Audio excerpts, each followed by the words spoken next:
Hello, hello. Welcome to Monday. Excitement with Miss Cummins. Put my glasses on immediately, if not sooner. How are you all? I hope you all spoiled your mommies yesterday. I got lots of food made for me, which was awesome. We went swimming in the pool across the street. Chipotle delivered. Mexican food's awesome. What else did we do? Oh, and we got a doghouse that someone was getting rid of, and we painted it yesterday as a mother-daughter project, and it's so cute. I don't know if you can see it, but I'm going to try to turn my camera. Let's see. I go like this. Can you see it? Oh my gosh, our backyard a mess, but that little turquoise thing, it's so cute. It says Cleo's name in the front. It's adorable. It was super not cute. It was like a wooden doghouse. We painted it Tiffany blue and put her name above the door. Of course, she won't go in it. She just wants to be around us. But I think it'll be helpful when we all go back to work one day and she's by herself. So that's what we did. Can't wait to hear about what you guys did. Maybe we can talk about it on our live Zoom this week. Couple of announcements for the week. We are going to finish by the Great Hornspoon, and I did find out that The Adventures of Bullwhip Griffin is on Disney Plus. Super exciting. So for those of you who have Disney Plus, if you just search The Adventures of Bullwhip Griffin, I would recommend not watching it till after you finish the book because it's totally different, completely different. You might even want to watch it after you take your test on Friday because it'll probably confuse you because half the book is right on point and then the other half is like feels like you're not even watching or reading the same book. So anybody has Disney Plus, make sure that you watch that. It's a fun family movie. Hilarious seeing the fighting scene with Mountain Ox is really, really funny. So that's exciting. And so Friday will be the test online for By the Great Hornspoon. So in lieu of a Friday Kahoot or Zoom session, you'll be taking your test. So you'll have all day on Friday, 9 a.m. to 5 p.m. to get on, take the test. I believe there's like 35 questions, multiple choice, and it will tell you your score right when you're done. So right when you're done, you're going to push submit. It'll tell you what your score is. So instant gratification. You got to love that. What else? Social studies, we're going to go lesson 2, which is learning the different ways to mine. And so that's cool. You got to learn all those techniques in case you decide you want to mine one day. And anything else I can think of? Probably at some point this week, I will let you guys know where you can pick up our next book, which is going to be Lion, Witch, and the Wardrobe. I know some of you already have the book, so hold on to it. Some of you don't. I will put a bin somewhere, and I'll tell you where you can get them. And also the reading response journals, I'll either put them online or I'll put them in the bin if I have them with the books, and you can pick up both. So that'll probably be sometime on Friday. So I'll let you know. Don't have the exact details on that, but I will let you know. Okay, today we have a short first chapter. So we're going to do 2 chapters today. We're going to do chapter 14 and chapter 15. And I hope the wind, it's kind of got windy all of a sudden. Hope the wind isn't blowing the umbrella and making creaky noises the whole time. That'll be annoying. All right. The prospectors. So a prospector is somebody who's looking for gold. When Jack awoke the next morning, he threw off his blanket and rushed outside to see if their burrow was still there. It was, tied to a stake outside the tent. Good morning, Stub, Jack smiled. Stub was a veteran of the gold diggings. He gave Jack a haughty look. Stub's a proud animal, the man said when they bought him. Sometimes he thinks he's a mule. The burro's head seemed almost as large as his hindquarters, and his dark ears stood up like the wings of a hawk. Jack liked him right away. We're going to be friends, he said. Yes, sir. He untied the burro, threw a leg over his back, and Stub kicked out his hind legs. His tail flew, and Jack hit the dirt. The burro turned his thick neck and peered at Jack with absolute disdain. Jack was so surprised, he just sat there. Well, that wasn't very friendly, said Jack. Pitch Pine Billy, standing in the opening of his dusty tent, roared out laughing. You heard what the man said, Jamoga Jack. He said that mountain canary thinks he's a mule. Jack brushed himself off. All I wanted was to ride him. Pitch Pine Billy pulled a red bandana out of his pocket and came over. The mules in these hills is still half wild. He tied the handkerchief around Stubbs' eyes. They don't take kindly to being pack animals. You blindfold them first, and then they'll stand still. So those of you who've seen horses up on the hill, often when they load them into a trailer, who's that behind me? Oh, it's my husband. He's cleaning the living room. That's exciting. When they load a horse into a trailer, they'll blindfold them so that they don't know that they're going into a tight space, and so they feel safer. Praiseworthy came out of the tent, stretched and sat on a stump to watch. Daylight was filtering through the trees, and the morning had a fresh, piney smell. Jack walked around the burrow, sizing him up, and then he spit in his hands, threw a leg over Stubbs' back, and held on. Ready? Said Pitch Pine Billy. Ready, said Jack. Pitch Pine Billy pulled off the bandana. Jack braced himself. Stubbs stood for a moment as if trying to make up his mind whether to act like a mule or act like a burro. Good boy, Stubb, Jack said tentatively. The burro flagged his ears and seemed satisfied that he had shown him proper respect. He gave a little kick just to get it out of his system and behaved himself. Jack walked him up and back until breakfast was ready and slipped to the ground. We got ourselves a good burro, he called to Praiseworthy. Stubb gave a kick as if in protest. Mule, I mean, Jack corrected himself. After breakfast, they struck the tent, blindfolded Stubb, and cinched the wooden pack saddle to his back. They loaded up their grub and supplies, slipped their pick and shovel through the pack ropes, and were ready to leave. Jimmy from town came over with Buffalo John, both still wearing their neckties from the night before. Pitch Pine Billy gazed out over the diggings. Hangtown just won't be the same with a lady in it. Goodbye, gents, Praiseworthy said. I've got a good mind to leave with you, scowled Pitch Pine Billy. Other miners came over, and it took over 5 minutes to get their goodbyes said. We'll be looking for you come back the middle of next month, said Buffalo John. You and the mountain ox. Oh, I'll be here, Praiseworthy said, taking the blindfold off Stubbs' face. Let's get going, partner. Praiseworthy picked up their new squirrel gun, and Jack took Stubbs' rope. The squirrel gun wasn't what Jack had in mind, like a 4-shooter, but it would do. They'd be able to hunt a little game, and he supposed it would stand off an outlaw or two if they met up with any. Now, it's called a squirrel gun because it's basically as powerful to get a squirrel, and that's about it. Anything bigger, it's not going to do much. In jackboots and red shirts, they began walking upstream, and soon the farewell shouts of their friends were lost in the trees. It was a fine morning to be going prospecting, but Jack found it hard to walk away from Pitch Pine Billy and Jimmy from town and even Buffalo John. Still, coming back would be even harder. Maybe the mountain ox isn't as big and as terrible as they say he is, Jack murmured. Worse, no doubt, said Praiseworthy. He sounded positively lighthearted about it. Are you really going to come back and fight him? I gave my word, didn't I, Master Jack? Bare knuckle? Absolutely. Praiseworthy was not pleased that he had won his name and reputation because he had swung on a road agent with a weighted glove. Jack kept a grip on Stubbs' rope, and the animal followed with a clanging of drinking cups, coffee pot, gold pans, and empty tin cans. Jack had a sudden vision of his partner lying in the dust of the street, beaten and humiliated.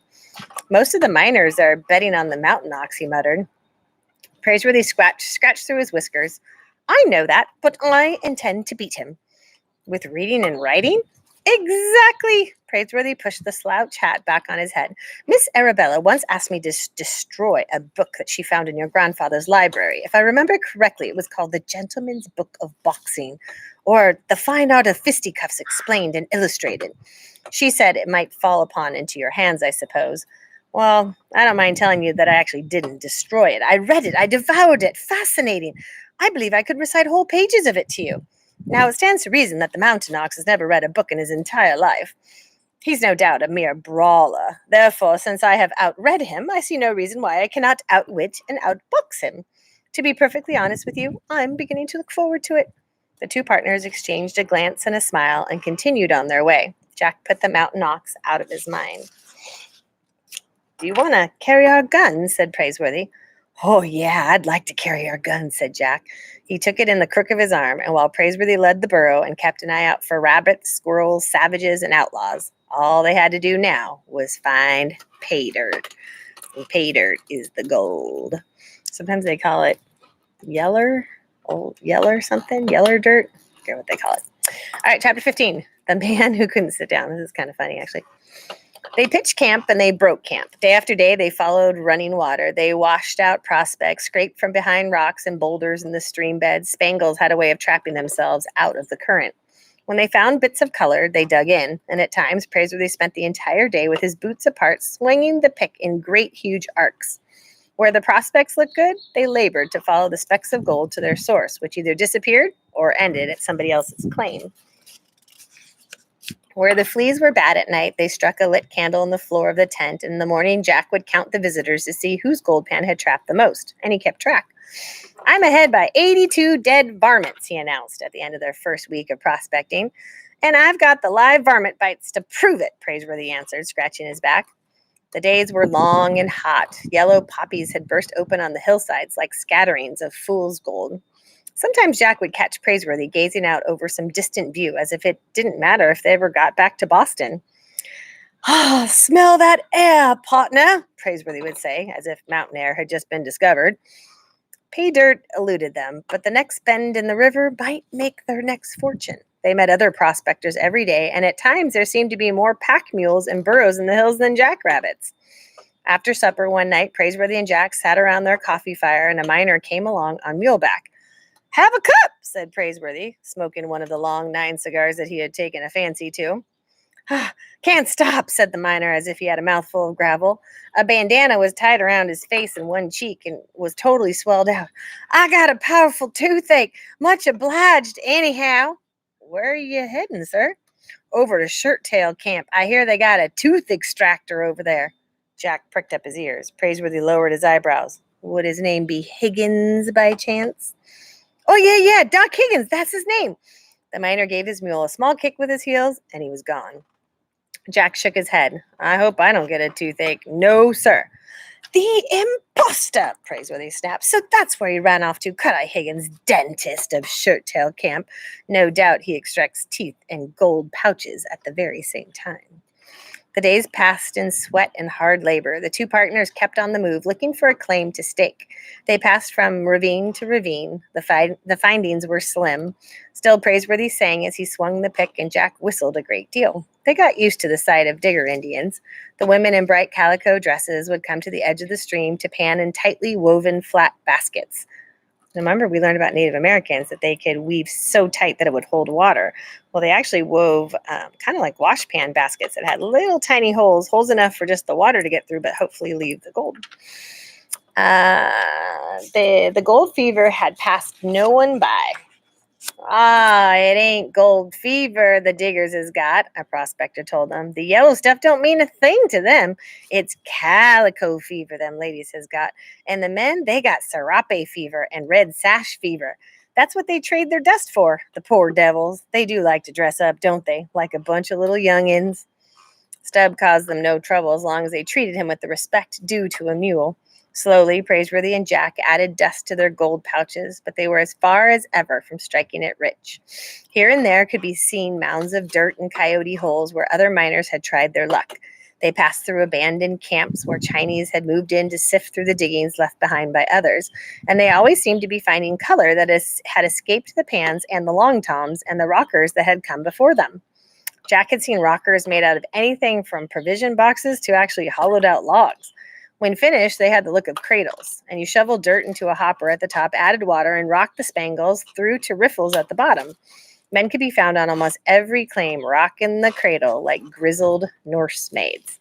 And in social studies this week, we're going to learn about the 3 ways to mine, and one of them is called a cradle, because it kind of looks like you're rocking a cradle.